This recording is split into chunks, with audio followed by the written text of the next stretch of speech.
¿Qué tal de puente? Otro puente.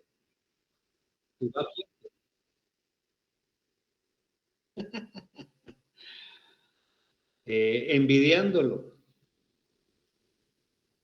Ah, bueno. Platicamos en el primer horario de una reflexión, ¿verdad? Sí, de cómo aquí en Guatemala tenemos tantos asuetos, tantos, y que al final lo que hace la gente con niveles medios para abajo es que si los asuetos son para salir a recrearse y compartir con la familia, no lo hacen, ¿no? Porque mejor nos quedamos en la casa, eh, precisamente por el nivel de ingresos. Hay países como Japón donde solo tienen un día al año de asueto, que es el 1 de mayo, donde se conmemora el Día Internacional del Trabajo. De ahí no. Aquí acabamos de tener el Día de la Asunción, viene el 15 de septiembre, de ahí que el 20 de octubre, el 1 de noviembre, de ahí viene el 24 y 25 de diciembre, el 31 de diciembre y el 1 de enero, de ahí, ¿cuál? Híjole. Y todo eso es dinero, ¿no? ¿Cuántos de nosotros no preferimos mejor trabajarlos? ¿Verdad? Pero bueno, así que ojalá hayan disfrutado de su asueto.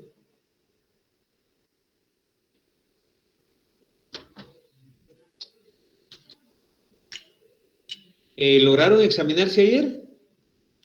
¿Cómo estuvo la cosa? Feo. No, se pudo. nos sacaron. Horrible. ¿Qué curso les tocaba? Todos están en paro, Lick. Votaron la plataforma de exámenes, los compañeros. ¿Pero quiénes la votaron? ¿Se cayó? ¿Le metieron tranca o qué? Sí, se trabó. Así. ¿Qué examen les tocaba? Administración. Ah, pero esa con la izquierda se hace. Sí, estaba bien fácil, pero ya no se pudo. Con los ojos cerrados de cruda, con una mano. Bueno, a mí me llegó el mensaje como a las 11 de la noche, algo así, de que se suspendía el calendario de parciales. Y les comentaba a los compañeros del primer horario que en el plan fin de semana, el sábado, sucedió lo mismo. Algunos se lograron examinar, pero la mayoría no. Y se caía y se caía y se levantaba y la volvían a ingresar y volvían y se volvía y se saturó, algo así.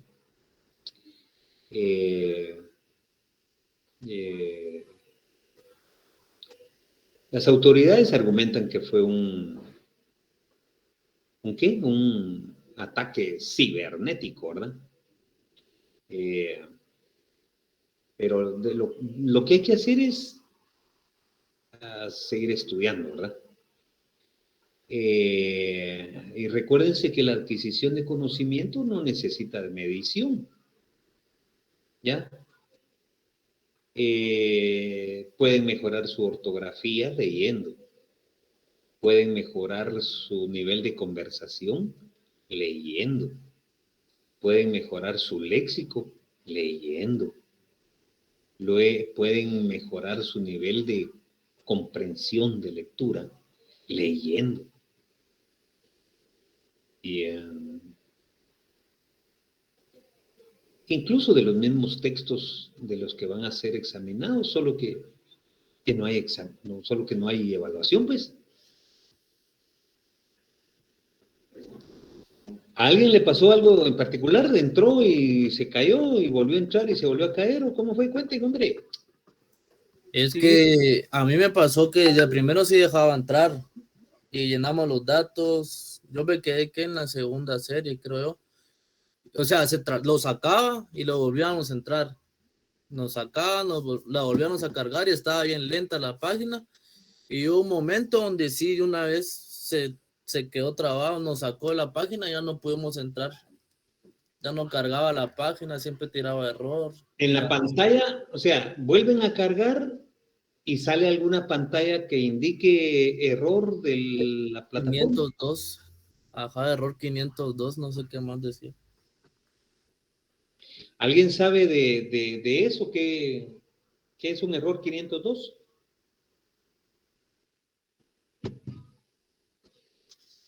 Ustedes son generaciones ya formadas en cuestiones de este tipo.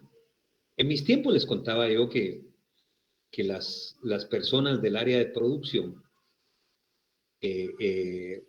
decían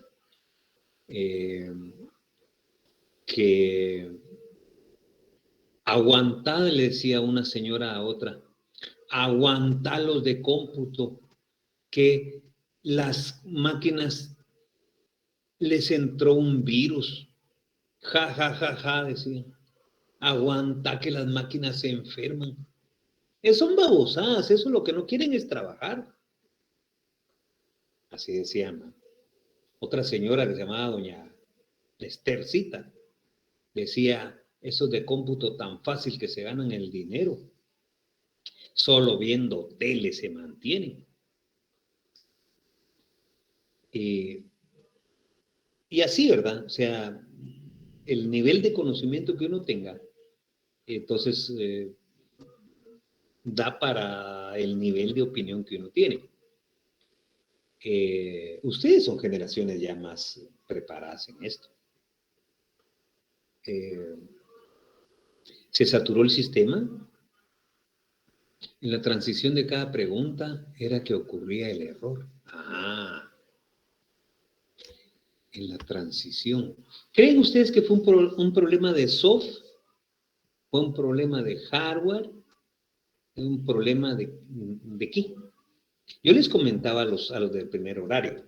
A ver, cuando esto empezó, en el 2020, decían que los estudiantes se inventen un correo electrónico que tenga un nombre, un apellido, el número de carnet, @gmail. De ahí resultó que el no, les dan un no, y el no se puede modificar. Y entonces, de ahí que el servidor de la página no estaba dando respuesta, prácticamente como que estuvieran apagando el servidor. Siento que es más que nos quieren botar el semestre. Bueno, error 502. Error 502 cuando el servidor de destino no puede responder a la petición del navegador. Eso suena muy técnico. Silvia Magalí Urizar, amplíe ahí su criterio. ¿O es lo que dice el texto? Buenas noches, licenciado. Sí. Cuente. Pues Cuéntame. Lo que entiendo yo es que realmente es cuando se está solicitando, prácticamente lo que nos ocurrió, estar solicitando entrar a la plataforma, en este caso, que sería el servidor, y nosotros por medio del navegador estábamos solicitando eso, pero nunca logró respuesta. Y cuando lográbamos entrar, estábamos un ratito y nos sacó. Y por más que se devolvió el intento, y en el intento, en ese proceso, se saturó. Y por eso es que ya nadie pudo entrar. Sí, pues. Fíjense que cuando yo... Sí, Jennifer. Discúlpele. Viera que eso ya había pasado en exámenes anteriores. Recuerdo que el semestre pasado, en el primer examen de matemática, lo mismo pasó y tuvieron que dividir los horarios. Y sí. Exactamente así había sucedido. Sí. Y en esta ocasión, en A lo que a mí me pasó desde que ya casi terminando el examen fue cuando tiró error y ya nunca me apareció nada más. ¿Eso le perjudicó o le benefició? Me perjudicó porque no logré enviar, ya había contestado más de la mitad del examen y al final pues se anuló, ¿verdad? Bueno, pues en mis tiempos, que los discos duros eran sumamente pequeños. No sé si les conté, teníamos una red, un servidor y 4 terminales administrados por un disco duro de 10 megas. 10 megas. Creo que todavía cargo por ahí, por saber por dónde, pero hay una foto cuando el ingeniero que daba el servicio, que vendió el equipo, cambió el disco duro, se llevó el de 10 y puso uno de 20 megas que era como el plus del momento. Y nos tomamos una foto, imagínense. Nos tomamos la foto del ingeniero, los 4 que éramos del departamento y el que pusieron de jefe. Todos tocando el disco duro de 20 megas. ¿Cuánto es 20 megas hoy? Es nada, es una canción. Pues en mis tiempos sucedía eso, y por eso los discos de 5 1/4 o disquete de 5 1/4 se utilizaban por cientos para hacer backup. Y entonces los de cómputo salíamos a decirles a los de conta, que todo lo hacían a mano, va a haber backup, entonces no podían llevar nada de las maletas de facturas que nos llevaban, de proveedores, de todos. Y nos poníamos a hacer backup. Y se hacía backup una vez cada semana. Y para nosotros así como que columpiarnos lo hacíamos los viernes. Y entonces el viernes era así más de relax y todo, porque agarrábamos el tiempo que nos daba la gana, porque los de conta estaban totalmente desconectados de lo que era computación. Incluso hicimos actividades de fomentar que la de planilla entrara a cómputo a aprender a hacer su planilla. Y lo primero que decían, tú lo que querés es que haga tu trabajo. ¿Va? Llamábamos al de proveedores, vos aprende a hacer tus proveedores. Aprende a hacer tu cash flow para determinar a quiénes les pagas. No, vos lo que querés es que te haga tu trabajo. O ¿qué hicieron? Éramos 12 de conta más los de cómputo. Éramos 5 de cómputo y 7 de conta. Y cuando vino una reingeniería, despidieron a 6 de los 7 contadores. Y todos lo pasaron a cómputo, de hecho, de lo que hacíamos a diario. Bueno, ¿a qué voy?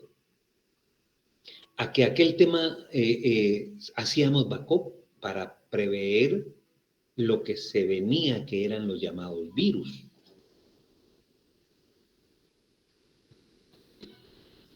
Hoy es normal, ¿verdad? Decir virus, muchos vamos a una empresa, Intelaf, por ejemplo, y compramos una vacuna, se la insertamos a nuestro equipo y queda protegido.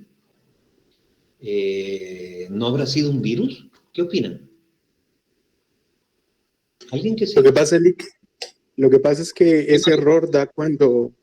Mucho gusto, buenas noches. Lo que pasa es que ese error da cuando hay una sobrecarga de usuarios y de personas en la página que se está utilizando. Ese es el error 502, básicamente. Fíjese que eso tiene mucha lógica y sin pensar en cosas políticas y que un ataque de las galaxias. Yo siento que eso desde el 2010, cuando le pidieron a la gente, entre con su nombre, después, invéntese una cuenta Gmail que no sea la cuenta que normalmente usa. Un nombre, un apellido, el número de carnet, Gmail, @Gmail. De ahí, no, va, ahora entre con su correo normal, pues, de Gmail.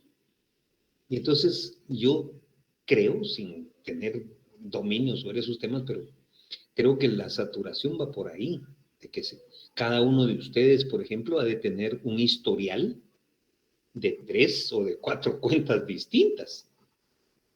Pienso que por qué causar problemas a los estudiantes para que no se examinen.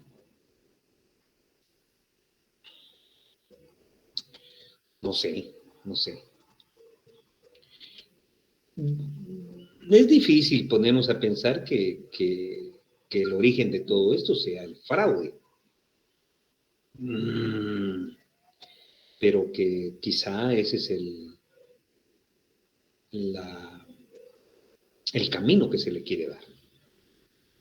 Lo que ustedes tienen que hacer como estudiantes es que platiquemos estas cosas, ¿verdad? Mi papel es de ser formador de talento humano y de ser una fuente de expresión amplia, sin represalia de ninguna clase, y que se puedan expresar, y que puedan decir lo que dice su corazoncito, ¿verdad?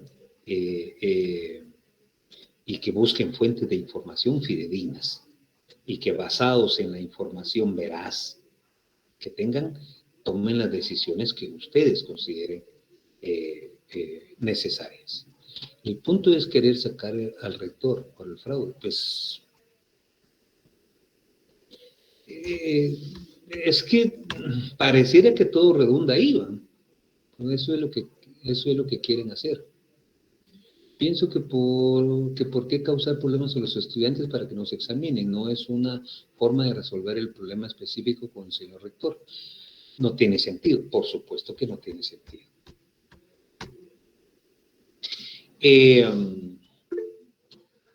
Lick, ¿y qué tan cierto es que sí la van a privatizar?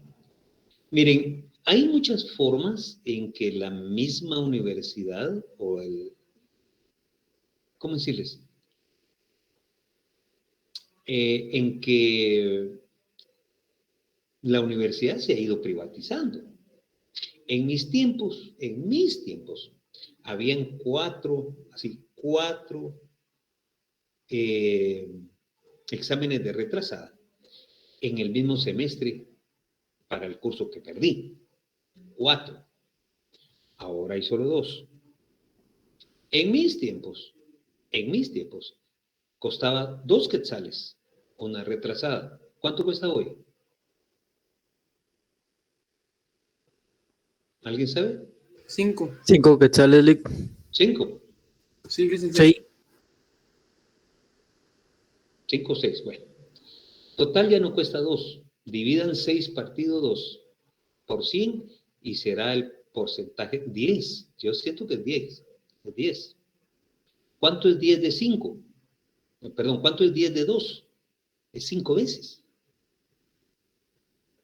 Yo he pagado 10. Yo sé que son 10. O sea, ya eso muestra síntomas de privatización. Otro ejemplo que les va a quedar muy claro. Hasta hace poco no se pagaba nada por los parqueos. Nada. Nada. En ninguna facultad. Y hoy se paga lo que ustedes digan. 5 quetzales, 2 quetzales, 3 quetzales, pero son formas de privatización. En mis tiempos, los microbuses, aquellos tipo coaster, entraban de la Petapa o del otro lado, entraban hasta el S10 y ahí se bajaba toda la mara. Y la corrida, así salir corriendo, era del microbús que llegaba al S10 para el salón. Hoy la gente corre de la Petapa para el S10 ¿sí? O corre de la gas del periférico para el S10 y cuando llega por lo menos ya terminó el primer periodo. ¿Qué les quiero decir? Que antes se privilegiaba el transporte público, colectivo. Hoy una forma de privatización es que se privilegia que entre a la U el que tiene carro.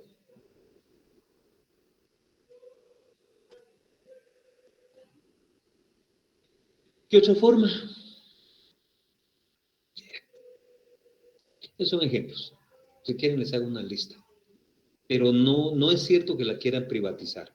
La vienen privatizando de forma muy paulatina. Hubieron 2 proyectos de los que yo supe donde uno iba a costar, creo que 300 al año y otro de 584, creo yo, al año. Por supuesto que eso se ha topado con la resistencia del estudiantado, ¿verdad? El Estado se niega siempre a darle el 5% constitucional a la universidad y eso está establecido en la Constitución de la República, ¿sí? Y una forma de ir ahorcando la fuente del conocimiento es no dándole a la universidad todo el dinero que necesita, las cantidades de dinero que le corresponden. Y entonces ahí viene el plan de repitencia y ahí viene el examen de admisión. El examen de admisión está demostrado que no sirve para nada. Bueno, sí, para darle el derecho a un montón de estudiantes que, como ustedes, tiene la necesidad de estudiar una carrera universitaria siendo de escasos recursos. Miren, vayan a la Mariano,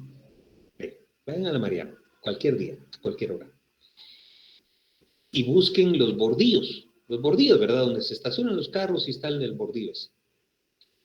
Y vean quiénes se sientan ahí a desayunar, a refaccionar, a almorzar o a refaccionar en la tarde. Ahí están el montón de gente, y así, con su bolsita de panes, con su pachita de mosh, con su agua, no sé, las cosas de comer y de tomar, llevadas por los estudiantes de sus casas. Es decir, es gente que no tiene ni para ir a la cafetería de esa universidad.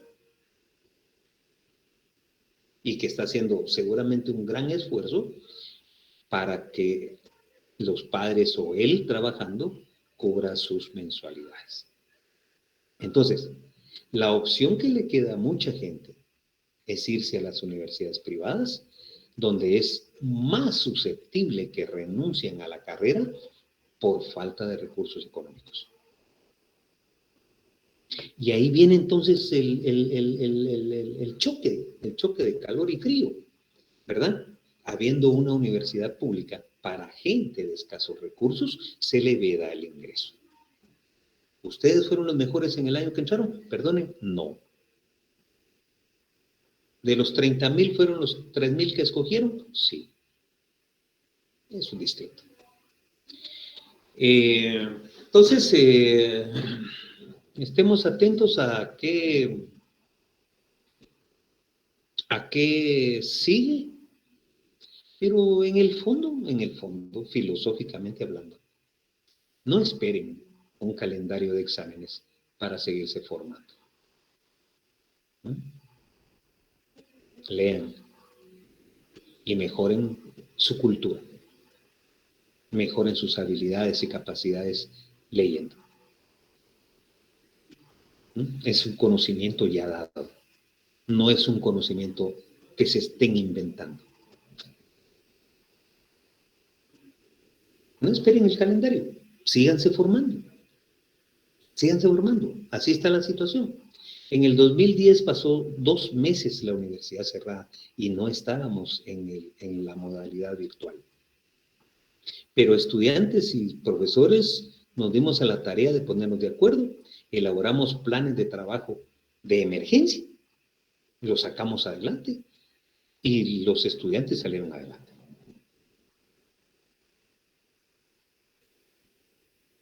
Eso de que les quieren quitar el semestre, que van a perder el semestre, eso es muy...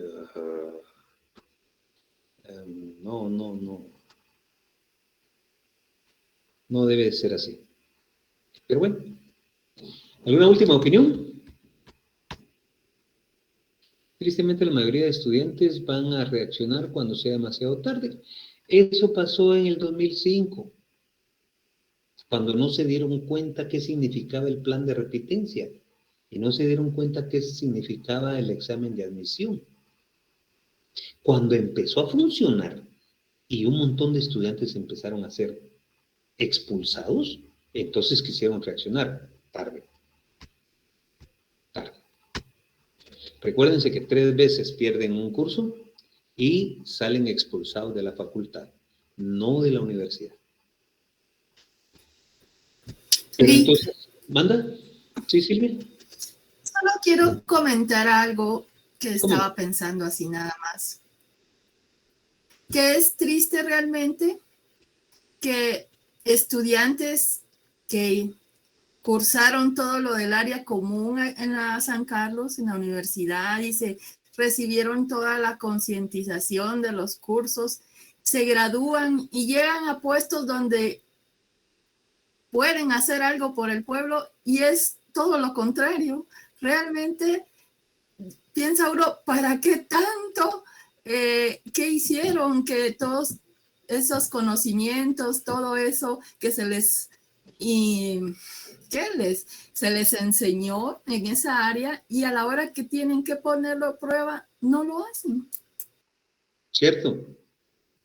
Cierto. Recuérdense que estamos en una sociedad excluyente. ¿Sí? Que yo voy a estar actuando como cangrejo, aquella historia de los cangrejos, ¿verdad? Que uno quiere subir, pero el otro lo jala, el otro lo jala, el otro lo jala. Y estamos siempre queriendo el futuro y el planeta solo para nosotros, ¿verdad? Tomamos decisiones. Alguno de ustedes va a llegar a ser un gerente, o ya lo es. ¿Y qué decisión va a tomar sobre alguien que llega tarde, 5 minutos tarde, que vive en su colonia, solo que usted llegó en carro y lo vio colgando en el bus? ¿Mm? ¿Cuál es la decisión que uno toma si al final de cuentas, ojo, cualquier carrera, en cualquier universidad, al final las principales decisiones son sobre el talento humano? Analícenlo y van a ver. Cualquier decisión que uno tiene es sobre personas. ¿Sí? Queremos ser más que los demás siempre, a la sociedad le enoja que uno le... Sí, vivimos en una sociedad excluyente. ¿Sí? Así es, el modo de producción capitalista premia la individualidad. Nos mete en un montón de adverbios de propiedad como que las cosas fueran nuestras. ¿Sí? Y cuando somos jefes, desconocemos a todos. Cuando subimos a ser jefes, ya no nos acordamos que nos fuimos a echar los litros con el otro. Ya no nos vamos en el mismo bus que los demás, esperamos el otro, pero siempre a pie. Yo me recuerdo que en un restaurante donde fui mesero, ascendieron a un compañero que de cariño le decíamos Pajarito. Todos le decíamos Pajarito. Y entonces lo llamó el gerente y le dijo, mira, Mario, vas a ser gerente del turno. Pues, está bueno. Al otro día, fíjense bien, muchas veces él me dijo, Alfredo, haceme la campaña, firmame aquel sistema de tarjeta, marcame mi entrada, porque voy a llegar tarde mañana. Ah, está bueno, agarraba la tarjeta de Mario, está bueno, ahí está. El primer día que él empezó a ser jefe de turno, era el primerito que estaba a la par del reloj, viendo quiénes llegaban tarde. Y llegó una compañera y le dijo, agarró su tarjeta, marcó y le dijo, ¿qué tal, pajarito? Y él le dice, momento, Mario, para usted. Y le dice la compañera, déjate babosas, pajarito. ¿Cómo es que cambiamos, verdad? ¿Cómo es que el fetichismo de los puestos de trabajo nos cambia ante, es decir, supuestamente, ¿sí? Ante las demás personas? Ser jefe es una responsabilidad de nivel distinto, pero eso no nos tiene que hacer distintos a los compañeros de trabajo con los que compartimos. ¿Sí? Y al final, Pajarito no duró ni un mes. Lo elevaron a su nivel de incompetencia y regresó a su puesto de mesero como todos los demás estábamos. Y después la fregadera era Don Mario, Don Mario, Don Mario. Ya nadie le quería decir Pajarito, porque perdió el afecto de todo de decirle Pajarito. Don Mario, no muchacha, dígame Pajarito, no, Don Mario. Ah, bueno, pero son reglas del juego, ¿eh? Son reglas del juego. El sistema capitalista es así, excluyente por naturaleza. ¿Sí? Nos da adverbios de propiedad y preguntamos, mucha, ¿no han visto mi planilla? ¿Alguien vio mi cash flow? ¿Alguien vio mis cheques de mis proveedores? ¿No? Bueno. ¿Alguna otra cosa para finalizar? Queremos, gracias al libro, los 4 licenciados que tengo, es el único que toca el tema. Pues miren, yo no sé qué tanto me arriesgo a tocar el tema, pero estamos en un curso de formación económico-social y son cosas bien coyunturales y hay que platicarlas con toda la amplitud del caso, con toda la apertura del caso. ¿Y qué me importa? Soy titular. Titular ganado su puesto ante una terna. Perdón. Bueno, miremos algo aquí.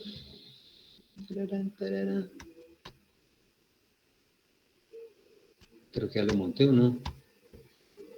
¿Ven la pantalla?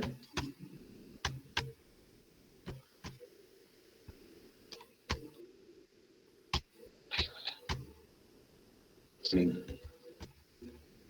Espérenme. Ahí.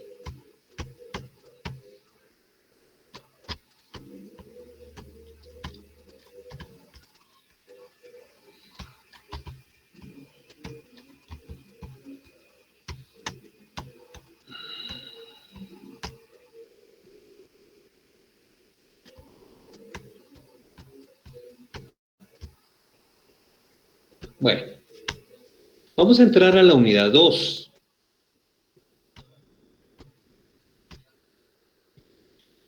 ¿Ven la pantalla? Sí. Sí, Lick. Aquí hay 2 fotos. Una que dice agrícola y agrario. En la primera hay un señor con un cultivo de brócoli y un animal, un caballo. En la otra también hay un animal, una vaca. Digamos que aquí atrás hay otro cultivo, pero aquí hay resultado del cultivo, ya está la cosecha. Aquí está la cosecha, aquí está la cosecha, y hay varias personas. De tal manera entonces que vamos a empezar a comprender que lo agrícola, ¿sí? Es cómo las personas comparten su vida con la naturaleza. Y lo agrario va a ser cómo las personas compartimos nuestra vida con la naturaleza. Solo que ahora vamos a adentrarnos en ella para ir comprendiéndolo mejor. ¿Qué es lo que vamos a tocar ahora? Vamos a tocar los sectores de la economía.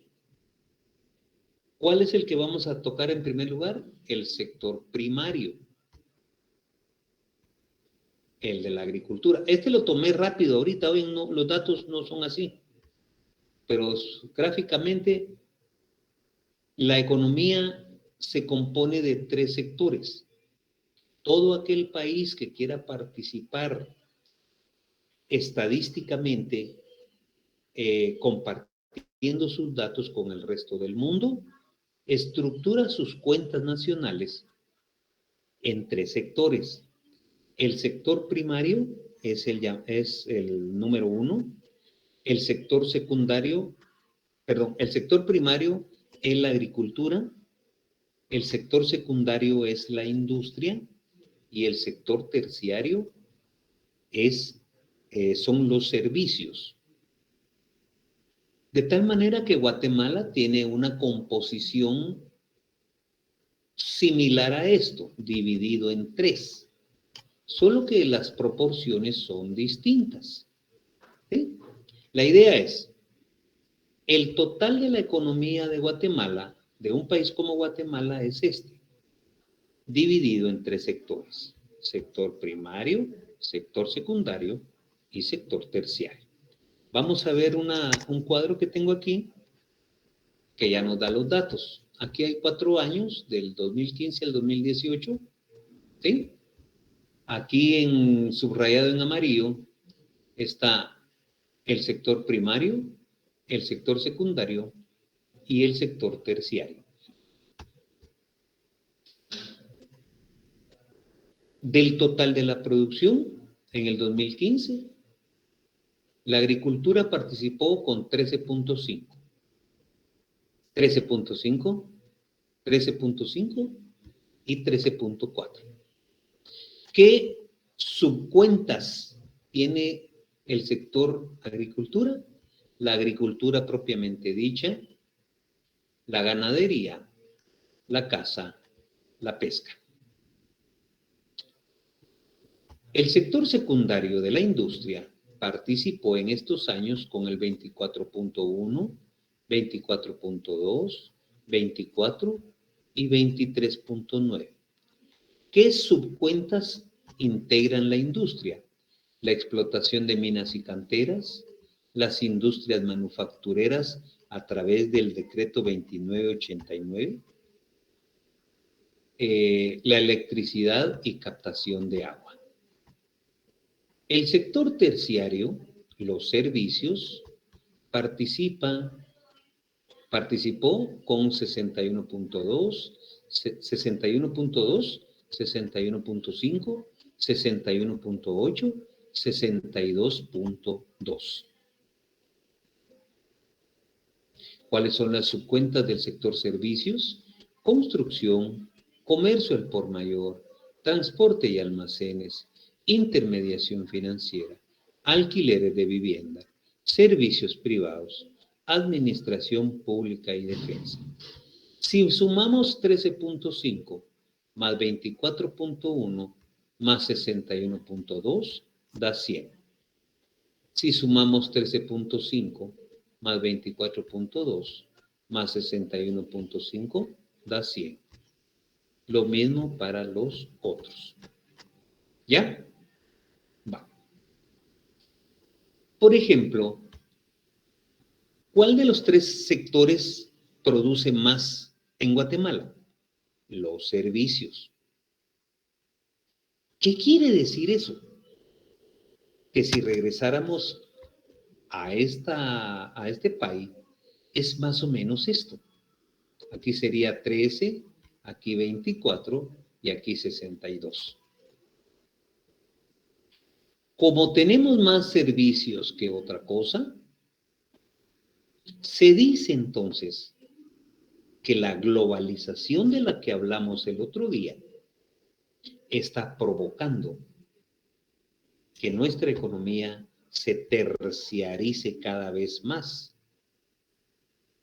Es decir, que cada vez produzcamos menos industria, que cada vez produzcamos menos agricultura.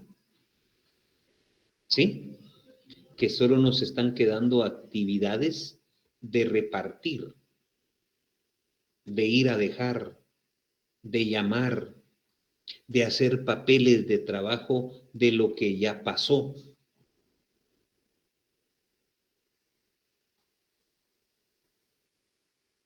Por ejemplo, en los departamentos de contabilidad hacen lo que ya pasó.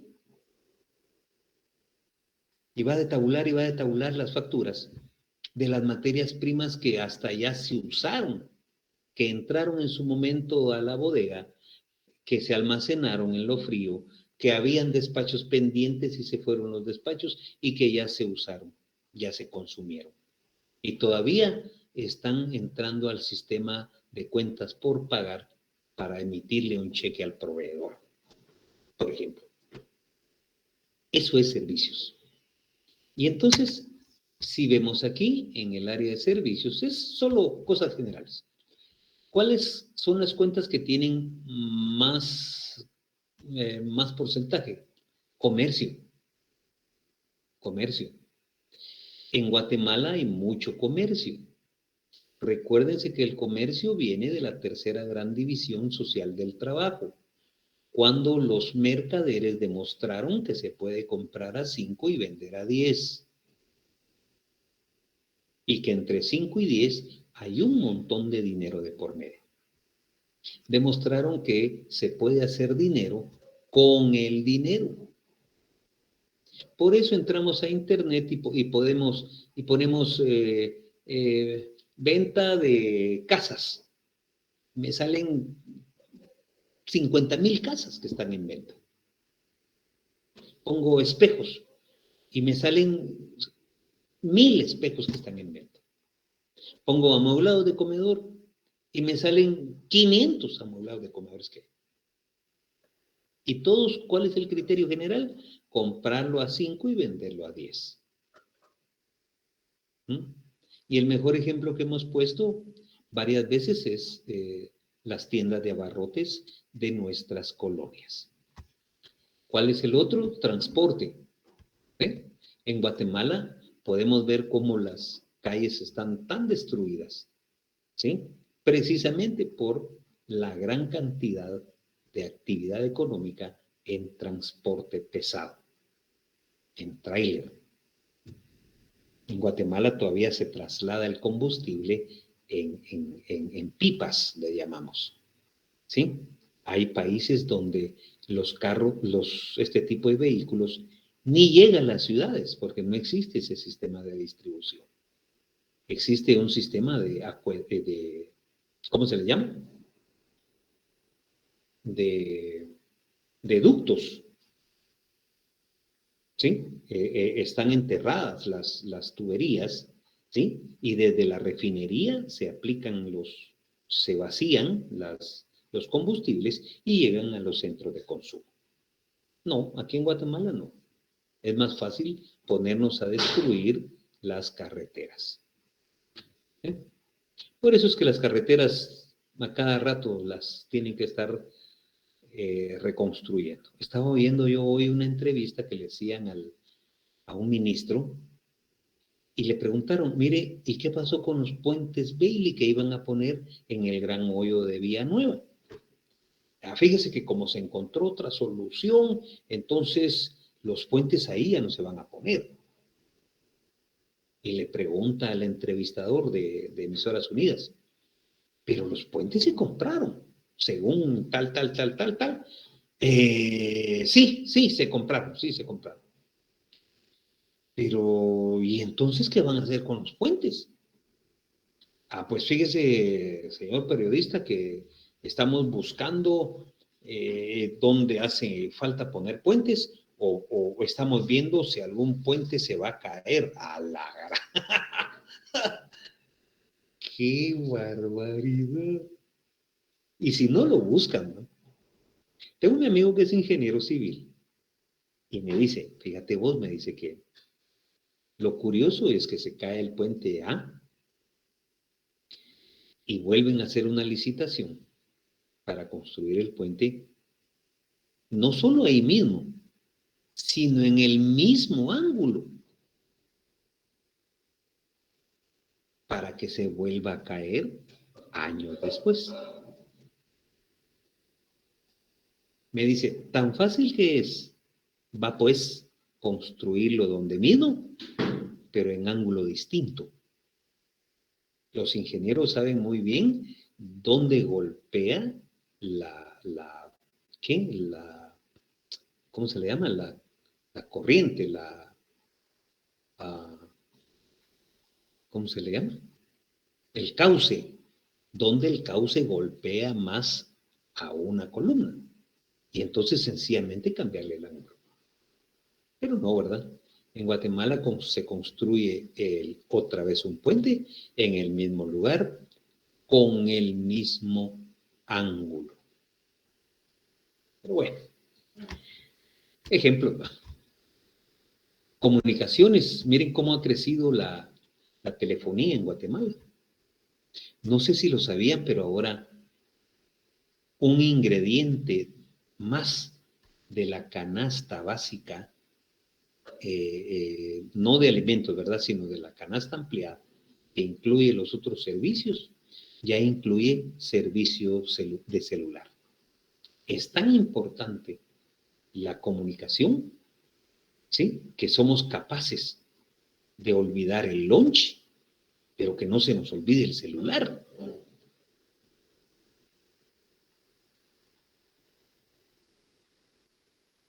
Imagínense eso. Ay, comer puedo otro día, ¿no?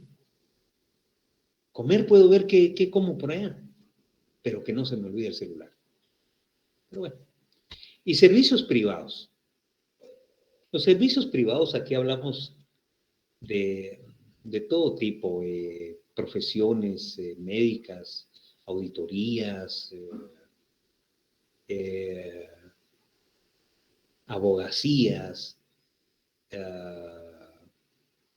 un montón de cosas. Entonces, bueno, ¿a qué voy? A que nuestra economía está siendo sujeta, fruto de la globalización, de un fenómeno que se llama la terciarización económica. Es decir, cada vez estamos produciendo menos industria, cada vez estamos produciendo menos agricultura para tener más servicios. Y lo irónico, dice el libro, es que un día de estos van a venir empresas transnacionales de servicios que ya están viniendo y hasta eso nos van a quitar. Ya está UPS, ya está DHL, por ejemplo. ¿Qué otra? ¿Qué otra grande de servicios?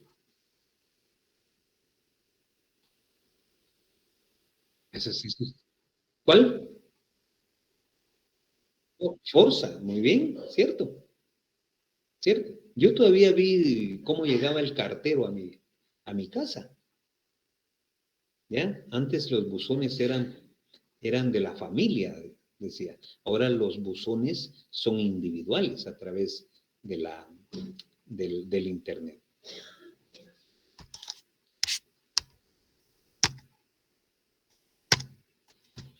Bueno, entonces, ¿por qué vamos a estudiar estructura agraria en un país como este? Dice, porque necesitamos comprender la realidad en la que vivimos y necesitamos analizar causas principales que originan los problemas de desarrollo. Y uno de esos es la estructura agraria tal como la tenemos todavía. ¿Sí? Hay mucha gente sin empleo. Busquemos, yo creo que hay estadísticas de eso. ¿Cuánta gente se va buscando el sueño americano? ¿Y de qué departamentos? Y podríamos analizar el nivel de escolaridad, el nivel de ingresos, el tipo de propiedad sobre la tierra, y vamos a ver que son departamentos o municipios o aldeas sumamente pobres.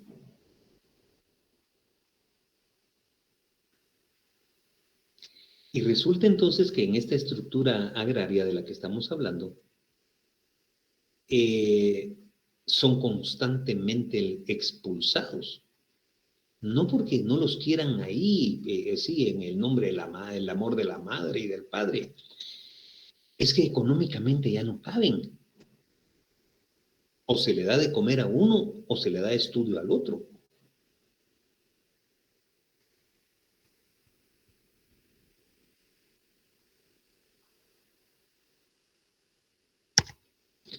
Y dice, el principal problema económico entonces, problema económico y social de Guatemala, sigue siendo un conjunto de factores.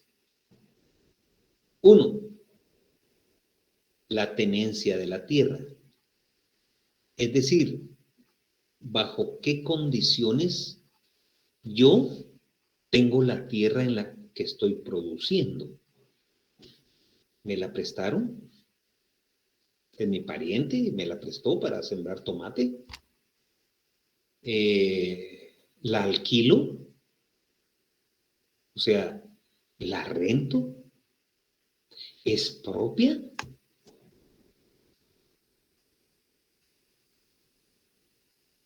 ¿Vamos mitad con otro? Entonces dice, uno de los problemas es cómo es la tenencia de la tierra. Dos, la orientación de la producción. Es decir, lo que yo produzco, ¿para dónde se va? ¿Para el exterior?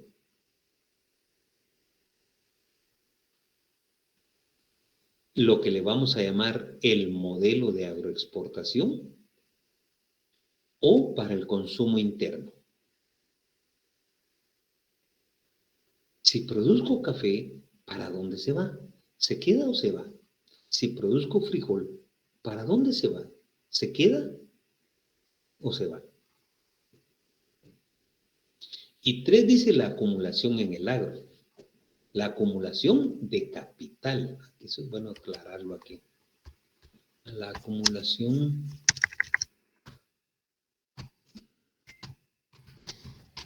de capital en el agro.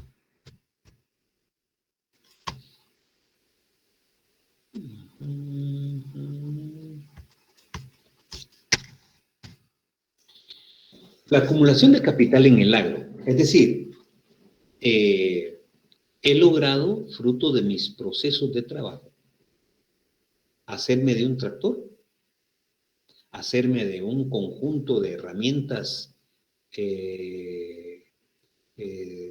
resistentes, duraderas, de buena calidad. He logrado acumular semillas claves que me garanticen N procesos de trabajo.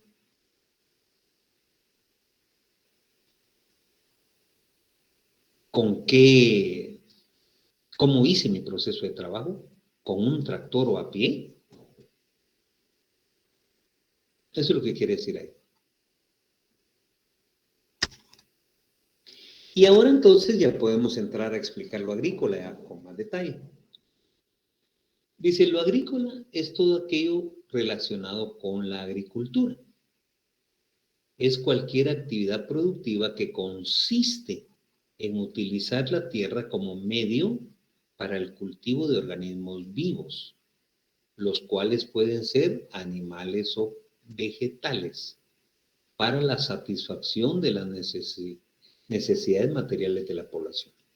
O sea, ¿qué es lo agrícola? Es la producción de organismos vivos, plantas y animales, familias, especies, subespecies, de flores, de hortalizas, de tubérculos, de verduras, de frutas.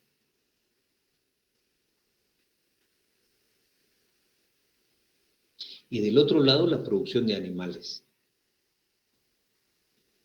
caballos, vacas, ovejas, gallinas, abejas, marranos. Yo me recuerdo mucho cuando Guatemala en su modelo de agroexportación tenía cabezas de ganado. Todo lo que era Tacisco, todo lo que era Chiquimulía, uno iba y miraba, pero vacas por todos lados. Hoy uno va y solo hay caña, izquierda, derecha, izquierda, derecha, izquierda, derecha.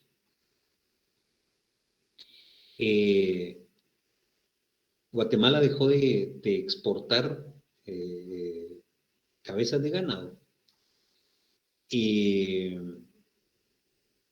lastimosamente se perdió esa gran oportunidad porque había mucho contrabando de cabezas de ganado de Guatemala hacia México y de Guatemala hacia Honduras.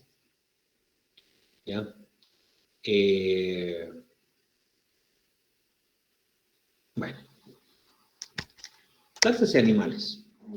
Cuando se trata entonces de organismos vegetales, se llama agricultura propiamente dicha, aunque la tierra también es utilizada para crianza de animales.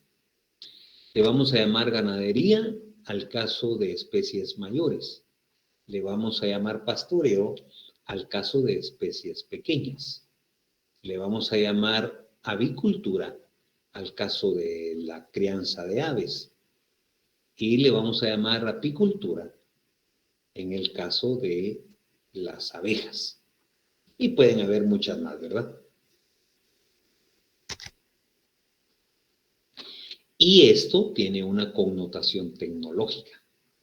¿A qué se refiere esta connotación tecnológica? A con qué instrumentos se llevó a cabo el proceso de trabajo. El cultivo de las vacas, por ejemplo, si son lecheras,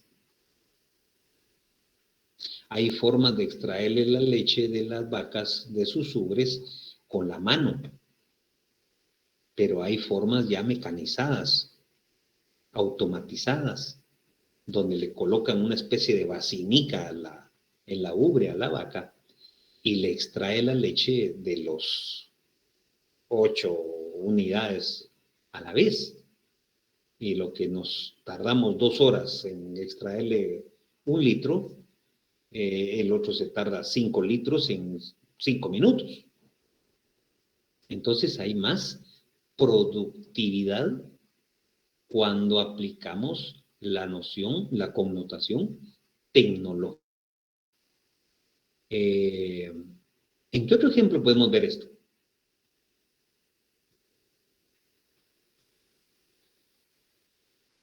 ¿Han visto? A mí me gusta ver todo eso, videos de procesos de ovejas cuando las están trasquilando ahí, quitándole las... Hay máquinas que ya las trasquilan y lo hacen en segundos. Hay máquinas, ¿cómo se le llama? Hay granjas de marranos, ¿sí? Que desde que nacen les insertan un chip. Y el marranito, código 1240, anda vuelta y vuelta, y cuando es la hora de comer y se pone en la balanza electrónica, el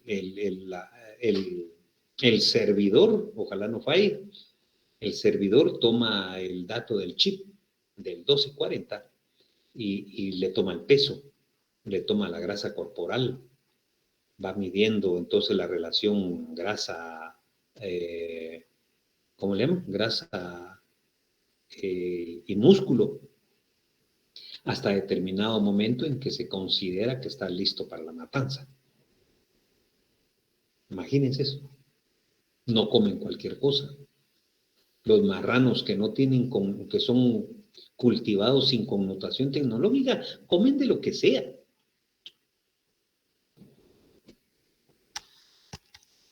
Lo agrario es el término que se refiere al enfoque con que se tratan los problemas que surgen de las relaciones sociales de producción en el área rural. Entonces, ¿cómo solucionamos el problema de cómo se llaman las comunidades que están en guerra aquí en Guatemala? Y Chihuahua. ¿Cómo se llama? Problemas de tierra en Guatemala.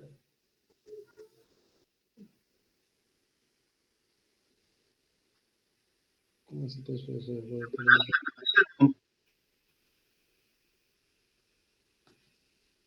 No me acuerdo yo. ¿Cómo se llaman las comunidades? Nahualá y Santa María, algo así, ¿no? Las de Sololá. Sí, la de Sololá. Bueno, pero al final hay varias, porque también hay una allá por Tajumulco de San Marcos que también andan peleándose. Sí, bueno. Esos problemas de cuál es mi tierra y cuál es la tuya, cuál es la frontera, cuál es el límite, ¿sí? Según el papel que hizo Juan hace 500 años y el papel que hizo Pedro hace 200 y el papel que hizo Ana hace 150 y el reciente papel que hizo otro Pedro, ¿sí? Hace 50 años.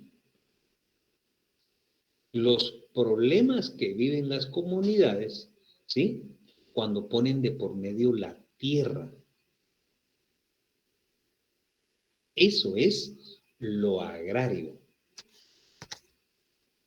Lo agrario incluye entonces lo agrícola, porque si yo peleo por una tierra que considero mía y está cultivado de brócoli, el brócoli también es mío, aunque lo haya sembrado la otra persona, porque lo sembró en mi tierra. Eso es un problema grave.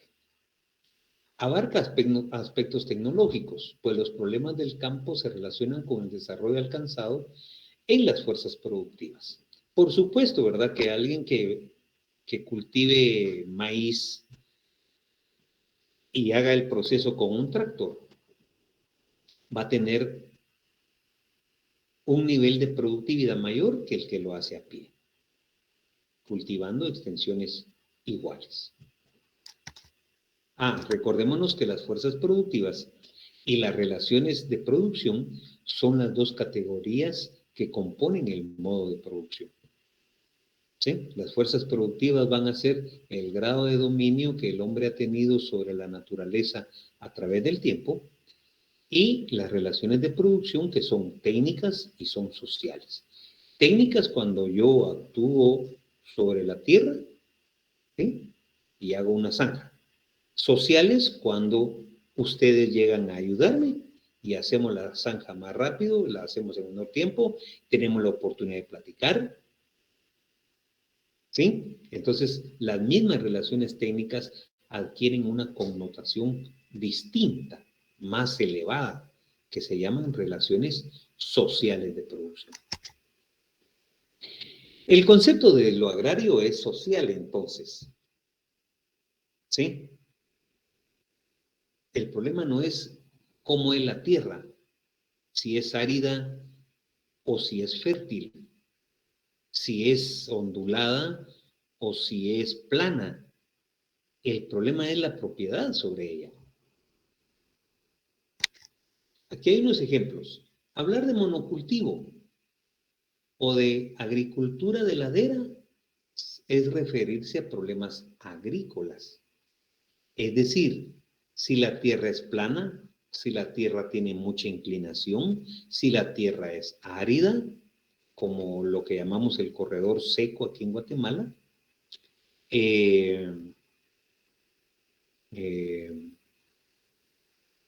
eso es agrícola. Pero la parcería, el latifundio, el minifundio, ¿cuál es la otra? La tierra comunal, la tierra eclesiástica, la tierra estatal, la tierra privada, son conceptos agrarios.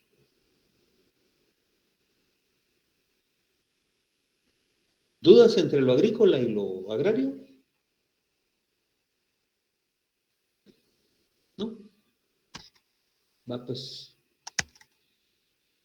¿Cuáles son las consecuencias de la falta del desarrollo capitalista en el agro? Recuérdense que el capitalismo penetró por dos formas en el modo de producción, en el desarrollo del modo de producción capitalista. Penetró de una forma en la agricultura y penetró de otra forma en la industria. En la agricultura se le llamó la génesis del arrendatario capitalista y en la industria se le llamó la génesis del capitalista industrial. Entonces, lo que tiene una sociedad como la nuestra es consecuencia de la falta de desarrollo capitalista. Dice, los problemas del agronacional provienen de la falta de desarrollo de la producción mercantil capitalista. Recuérdense que hubieron dos etapas, producción mercantil simple y producción mercantil capitalista. La producción mercantil simple es cuando el sastre confecciona el traje, lo lleva al mercado, lo vende y al regresar cuenta el dinero y razona. Mías son las tijeras, el hilo y la tela. Mío el mostrador, mío el metro, y yo lo hice. Entonces, soy merecedor de quedarme con todo el resultado del proceso de trabajo. Pero la producción mercantil capitalista significa empezar a explotar fuerza de trabajo ajena. Entonces el sastre viene y contrata a otros 2. Entre los 3 hacen 20 trajes, los lleva al mercado, los vende, regresa, ¿sí? Toma una parte para él y reparte la otra parte entre los 2. ¿Por qué no reparte equitativamente todo dentro de 3? ¿Por qué? ¿Por qué no lo reparte equitativamente? 100 dividido 3, 33.33.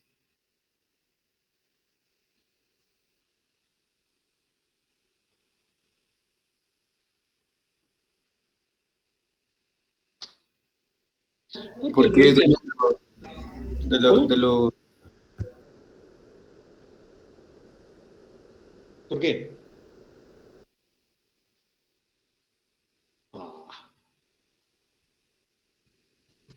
Porque él razona. Ahora yo me empiezo a separar del proceso, hago que otros suden por mí y entonces estoy explotando fuerza de trabajo. Entonces estoy extrayendo plusvalía. Y la creación de plusvalía es la ley económica fundamental del modo de producción capitalista.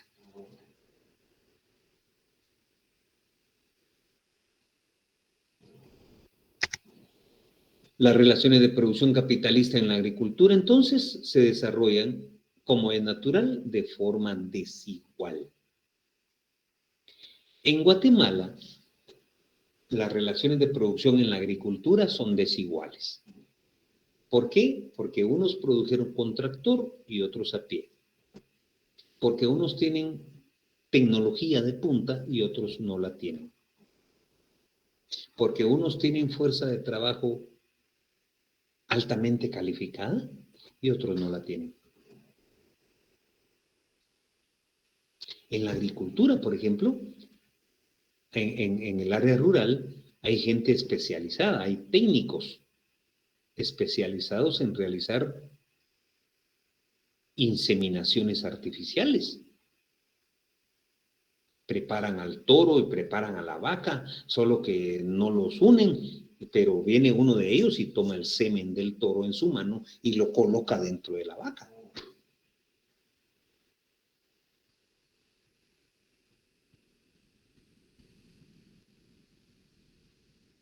Esos son trabajos técnicos.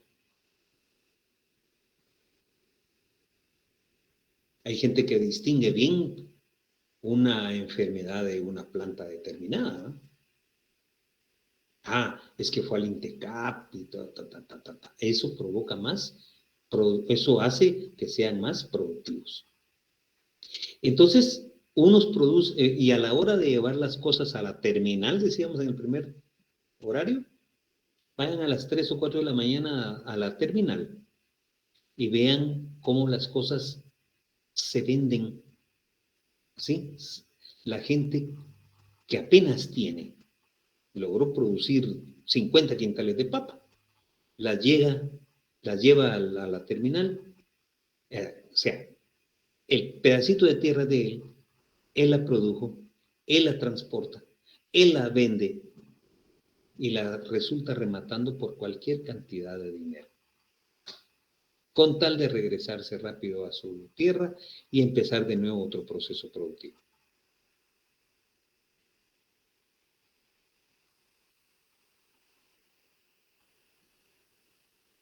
Eso es bien interesante, ir ahí a la terminal a las 4 de la mañana, pero no siempre se sale vivo. Hay que tener mucho cuidado. Ahora, el capitalismo en el agro debe dar, o sea, ¿qué se necesita para que en el agro haya capitalismo? El libro menciona 3 cosas que solo las vamos a dejar mencionadas. Y en la próxima reunión, creo que el viernes nos toca clases, licenciada Verónica. Sí, así es, el viernes nos toca clases. Va. Es posible que vayamos a ser convocados los profesores titulares a una reunión por esta crisis, ¿verdad? Así que hay que estar atento a eso. Si no, pues mejor avanzamos. ¿Cuáles son los requisitos que se necesitan? 1, que la propiedad de la tierra sea privada y que la den en arrendamiento, cobrando una determinada cantidad de dinero por su uso. Si no, no es capitalismo. Si me la van a prestar, entonces no es capitalismo. Si vamos a agarrar un pedacito vos y yo sigo con lo mío, yo sé que estás jodido, entonces agarra esto, pues, no, eso no es capitalismo. Capitalismo es que alguien me rente una determinada cantidad de tierra y yo venga y le dé una renta. El error de muchos pequeños productores es creer que como la panadería la ponen en su casa y no van a pagar renta de local, entonces van a hacer más ganancia. Eso no es cierto. Ustedes, peritos contadores, saben que hay una hoja de costos donde algo que sea plenamente capitalista debe soportar la carga de todos los costos que lleva una hoja como tal. Costo de materia prima, costo de transporte, luz, agua, teléfono, costo de la mano de obra, costo de la renta de la tierra, la ganancia. Todos esos factores tienen que ser considerados.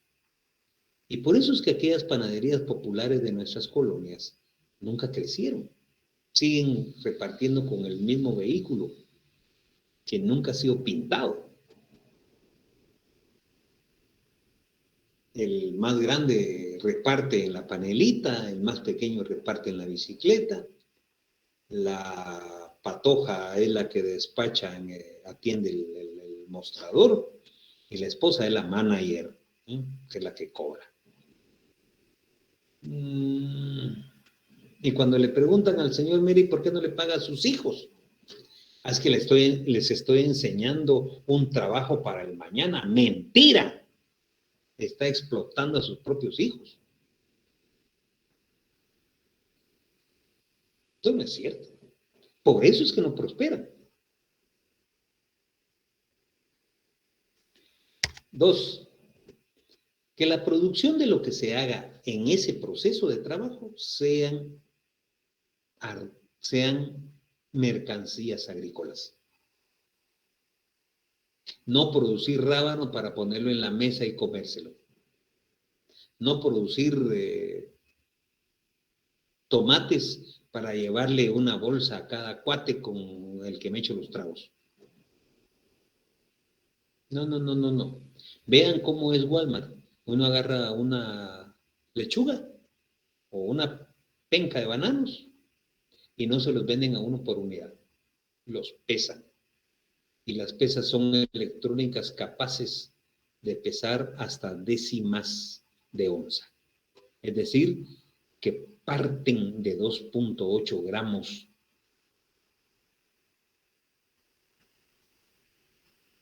O menos. ¿Ya? O sea, que lo que se haga ahí sea para vender, no para regalar, no para compartir. Porque entonces cae en la clasificación de un producto que llena una necesidad, contiene trabajo incorporado, pero no es para la venta. Y si no es para la venta, no es mercancía. Por eso en los mercados populares a las 8 de la mañana las lechugas cuestan un quetzal, pero si uno va a las 3 de la tarde están a 2 por 5. No. Por eso ellos no prosperan. En Walmart prefieren tirarlas antes que regalarlas. ¿Por qué Walmart las tira?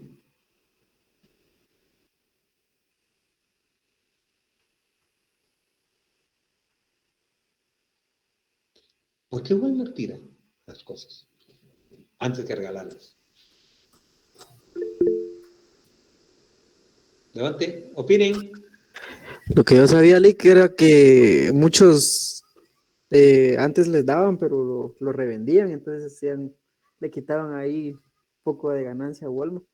Entonces eso lo empezaron a desechar con jabón, porque en una ocasión me di cuenta, lo sacan los productos que ya tal vez tienen algún desperfecto que no es mayor cosa, y los mezclan con jabón y los meten a un solo recipiente y los revuelven para que nadie los saque de la basura y los sacan como merma. Ah, buen punto. Buen punto. Hay otras cosas cuya fecha de vencimiento está por llegar o se está cumpliendo y entonces lo pasan al área del restaurante. Hay otras cosas que las tiran, ojo, porque al final de cuentas no son de Walmart. Todo lo que está en Walmart es a consignación. ¿Sí? ¿Alguien quiere opinar? No, Lick, solo eso de que todo lo que está a punto de vencer o algo lo devuelven al proveedor y ya se lo reponen con nuevas fechas. O sea, si hay alguien que no pierde, es Walmart. Si yo siendo gerente de ventas de una empresa, intenté ser proveedor de Walmart, pero me pedían condiciones que a la grande hablan. Una factura, no sé si así sea hoy, una copia de factura de mi mejor cliente, donde yo demuestre que a él le doy a 1.20 y a Walmart le voy a dar a Quetzal. 2, 120 días de crédito. 3, si yo pongo 12 unidades de mi producto, de mis mercancías, y se venda uno, tengo que salir corriendo a traer ese uno y reponerlo, para que siempre hayan 12. Otro, tener ¿cómo se les dice? Impulsadoras. Una mujer o un hombre que esté promoviendo el producto. Impulsoras, ¿verdad? Bueno. Alguien ahí promoviendo el producto. Y pucha que ustedes un montón de condiciones. No. Pero bueno. Y 3, que la contratación de la fuerza de trabajo asalariada en el campo sea plena. Es decir, los que están trabajando, que tengan salario mínimo. Que tengan prestaciones laborales. que tengan pasivo laboral, que tengan vacaciones, que tengan aguinaldo, que tengan canasta navideña, que tengan bono 14. Y entonces que la hoja de costos refleje que es producción mercantil capitalista. Bueno, ya me cansé.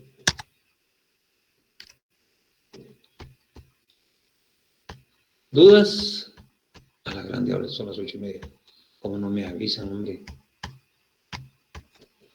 ¿Dudas? No, Link, ahí estamos claros, gracias. Una licenciada. Vale.